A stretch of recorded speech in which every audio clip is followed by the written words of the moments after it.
आज की बहस किसी व्यक्ति की नहीं, एक सिस्टम की है, स्कूल की है, एक समाज की है और सबसे ज्यादा न्याय की है। बालोतरा जिला के सिंदरी में कस्तूरबा गांधी आवासीय छात्रावास में 25 नवंबर की शाम जो हुआ, उसकी गूंज अब जिले से निकलकर प्रदेश और देश की बहस बन चुकी है। आरोप लगता है कि हॉस्टल की वार्डन और गार्ड ने बच्चियों के साथ मारपीट की, लेकिन सवाल ये है, जब 40 से 50 बच्चियां एक साथ थी तो दो संविदा कर्मियों द्वारा इतनी बड़ी भीड़ को दबा देना जमीनी हकीकत के हिसाब से कितना संभव है। वहीं दूसरी तरफ एक काउंटर एलिगेशन सामने आता है कि बच्चियों ने जातिगत आधार पर वार्डन और गार्ड के साथ दुर्व्यवहार किया। मतलब पासा दोनों तरफ से घूम रहा था, तनाव दोनों तरफ था। जिम्मेदारी किसकी, ये जांच का विषय था।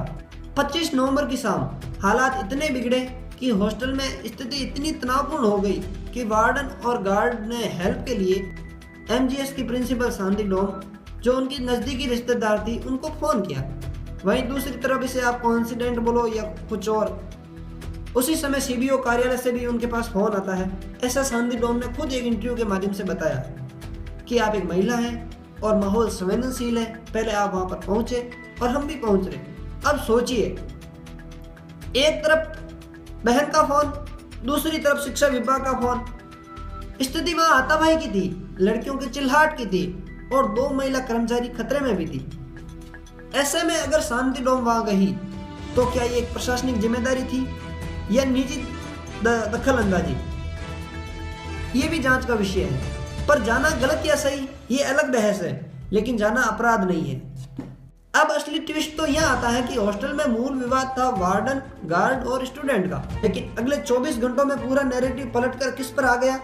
शांति डोम पर। अचानक कहा जाने लगा उन्होंने बच्चियों को मारा, लेकिन मारपीट का कोई क्लियर वीडियो सामने नहीं आता। जो वीडियो में आए उसमें वो सिर्फ संदेश करती दिखी, और एक तथाकथित वीडियो भी सामने आता है जिसमें बच्चियों का रोने का दावा किया जाता है, मारपीट का दावा किया जाता है, लेकिन उसमें शांति डोम का कोई मारपीट का जो है पुख्ता सबूत नहीं मिलता है। फिर अचानक सतपाल प्रिंसिपल, जो उस विद्यालय बीटीएम विद्यालय के जिसके अंतर्गत वो छात्रावास चलता था, उस विद्यालय के प्रिंसिपल सतपाल सिंह का ट्रांसफर कहीं और हो जाता है। और ये ट्रांसफर जो है वो शांति डोम के राजनीतिक पहचान के कारणों की वजह से किया गया, ये भी उन पर आरोप लगाए गए। फिर और उससे भी आगे मुद्दा ले जाया गया कथित फेक कास्ट सर्टिफिकेट तक। यहाँ सबसे बड़ा सवाल यही है कि हॉस्टल की मारपीट की घटना से अचानक बात जाति और ट्रांसफर और जूनियर सीनियर राइवलरी तक कैसे पहुंची। 27 नवंबर को दिशा की बैठक हुई बालोतरा जिले के अंदर। वहां पर ये मुद्दा गरमाया कि शांति डोम ने अपने जाति प्रमाण पत्र जो है वो ओबीसी की है और एससी में कन्वर्ट करा के फर्जी तरीके से नौकरी प्राप्त की। अब बात हॉस्टल से मारपीट से उठकर जाति तक कैसे चली जाती है? क्या ये एक सोची समझी पॉलिटिकल स्ट्रेटजी थी या किसी गुस्से का बहाव या भीड़ की मनोवृत्ति? और सबसे बड़ा चिंताजनक दृश्य, छात्रों को सड़क पर उतारना, नारेबाजी करना, शांति मैम को गिरफ्तार करो, शांति मैम को सस्पेंड करो। देश को पूछना चाहिए, क्या नाबालिग छात्राएं सड़क पर आंदोलन करेगी? क्या उन्हें कानून समझ में आता है या उन्हें कोई बहका रहा था? क्योंकि अगर बच्चियां सच में पीड़ित है तो कानून है, पोक्सो है, जेजे एक्ट है, वुमेन हैरेसमेंट सेल है। लेकिन अगर उन्हें मॉब पॉलिटिक्स के इस्तेमाल किया जा रहा था तो ये सबसे बड़ा गंभीर अपराध है। हॉस्टल में विवाद दो महिला कर्मचारियों से शुरू होता है तो अचानक सबसे बड़ा आरोपी शांति डोम कैसे बन जाती है? क्या इसीलिए वो महिला है? क्या इसीलिए वो प्रिंसिपल है? क्या इसीलिए कि कुछ लोगों को उन्हें सामाजिक रूप से कमजोर दिखाना था? ये एक संवेदनशील मामले में एक्टिविस्ट बदलते कैसे हैं, ये भी समाज के लिए एक चेतावनी है।